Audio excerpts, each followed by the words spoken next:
everyone. Today, we are from Group 7.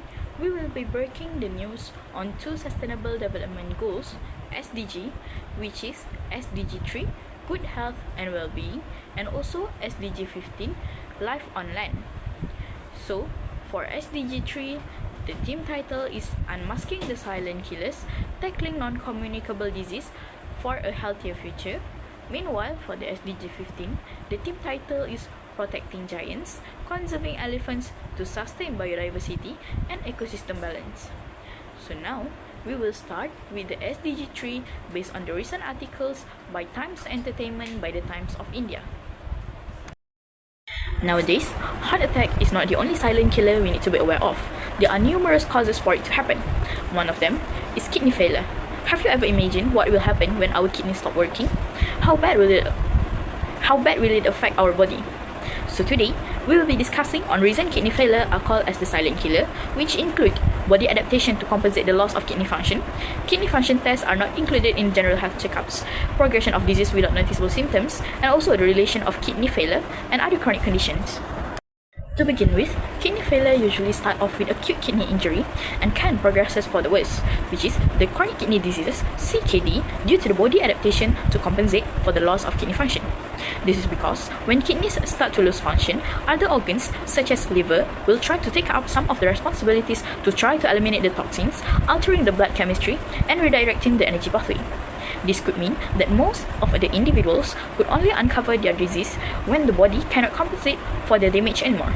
Hence, we need to be aware of the signs that our body made as a quiet effort of compensation because most individuals do not realize anything until their kidney almost collapse. In addition, kidney function tests are not included in general health checkups, hence aggravate the effect of the chronic kidney failure because there are no interventions in the early stages. Some of the examples of kidney function tests that can be done is serum creatinine or glomerular filtration rate and urine analysis to detect the presence of protein in the urine, which are the most early symptoms of kidney failure that are often dismissed. Although these individuals undergoes their normal life, their bodily functions start to declining due to the gap in this routine checkup, causing a significant burden on this individual in their later years. This is because when the diagnosis stated chronic kidney failure, the only way to treat this condition is either dialysis or kidney transplants. Both of these methods takes time with a high financial burden on them. As we must emphasize the importance of kidney function tests so that we can prepare for the countermeasure to stop the progression of this disease. Furthermore, chronic kidney disease, known as CKD, is often dubbed the silent killer because it progresses without noticeable symptoms until it reaches an advanced stage. Many individuals remain unaware of their declining kidney function due to the organ's ability to compensate and adapt, masking early warning signs such as fatigue, mild swelling, or changes in urinations. For example, a person with diabetes may attribute persistent tightness or slight ankle swelling to their primary illness, not realizing these early indicators of kidney damage. As a result, CKD is frequently diagnosed only when there is significant, often irreversible, and loss of functions. This delayed recognition severely limits treatment options and heightens the risk of the life-threatening complications, including the cardiovascular disease and complete kidney failure. Moreover, another critical factor contributing to the danger of kidney disease is the strong link between CKD and other chronic conditions such as hypertension, diabetes, and obesity, which are prevalent yet under control in many populations. These conditions can silently damage the kidney over time, creating a dangerous feedback loop. For instance, prolonged high blood pressure puts strain on the delicate filtration units in the kidney, causing scarring and reduced efficiency. If left unchecked, this gradual deterioration can lead to end-stage renal disease requiring dialysis or transplantation. Unfortunately, because these contributing conditions are often not taken seriously until complications arise, kidney health is rarely monitored proactively. Given the stealthy nature of kidney disease, there is a pressing need to raise public awareness and emphasize early detection through routine health screening.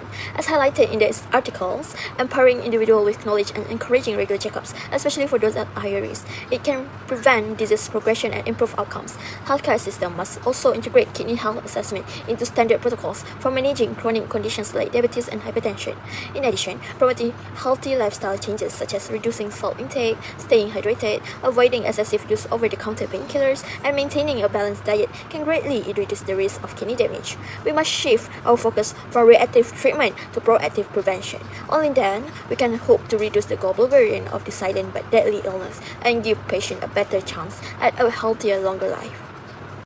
A recent CNN report has highlighted a growing crisis for one of Asia's most iconic and beloved species, the Asian elephant. According to a study led by Dr. Sharminda Silva and published in Scientific Reports, Asian elephant has lost nearly 64% of their natural habitat since the year 1700. This means about 3.3 million square kilometers of forest and grassland has disappeared. This massive loss has been caused by centuries of deforestation, agricultural expansions, urbanizations, and infrastructure development. Today, my friend and I will explain the 4 major impacts of habitat loss: environmental, social, economic, and conservation related. First, let's look at the environmental impact. From an environmental standpoint, the huge reduction in habitat has severely affected how elephants move and survive. Back in the year 1700, elephants could roam truly about 45% of the suitable and across Asia. But by 2015, this area had shrunk to only 7.5%, this showing a dramatic loss of landscape connectivity. The study found that the greatest declines happened in China, which lost 94% of elephant habitats, and India, which lost 86%. There were also major losses in Thailand, Bangladesh, Vietnam, and Sumatra. This fragmentation isolates elephants' populations, making it harder for them to find food, water, and mates. It also increases stress on groups that are already endangered. Overall, this environmental damage has created a serious challenge for the long-term survival of Asian elephant in the wild. So, I will be discussing about the social impact.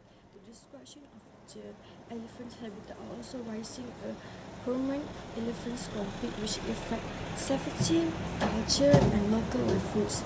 As elephants enter the violence of the harm's land, foraging for the food, they become in contact with the peoples.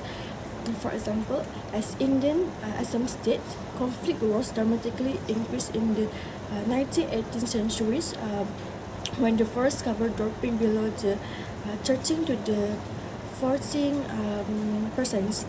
As Dr. Chinese, the Salva state, we are going to reach a tipping point when the cultures of the monsoon non-confrontations are replaced by the culture of the antagonist and violence by the both species.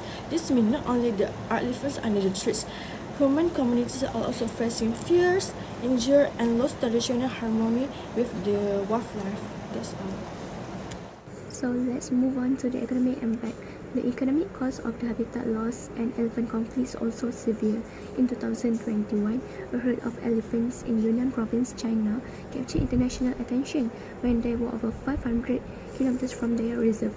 Along the way, they trampled the crops, roamed through the towns, and caused over $1 million in damage. For rough farmers, the destruction meant losing an entire year's income, pushing many into the debts and hardship. Communities dependent on the agriculture face severe economic insecurity with limited means to recover. Governments and NGOs were forced to spend heavily on the emergency response, barrier construction, and compensation scheme. Tourism revenue declined in conflict-affected areas, adding further strain to the local economies. This incident highlights that elephants' conservation also protect the human economic well-being, not just wildlife. Last but not least, conservation and future solutions. In the study, stresses that habitat loss must be addressed through better conservation planning. Protected areas in Asia are often too small, too isolated, or in rugged highland areas that elephants avoid.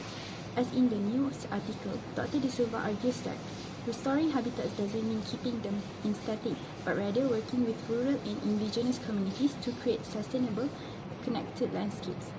The goal is coexistence, not conflict, by linking fragmented habitats, implementing early warning systems, and also recognizing the rights and needs of both people and elephants. So, in summary, the loss of elephant habitat in Asia has far-reaching effects. It is in aspect which is environmental, social, and also economic, and also ecological. The numbers are worrying, but the message is clear. If we want elephants to survive, we must change how we plant, develop, and also share the land. As Dr. De Silva said, we have to de-escalate the situation. The future of elephants and the communities that live alongside them depends on the choices we make now. So that's all from our news report. Thank you.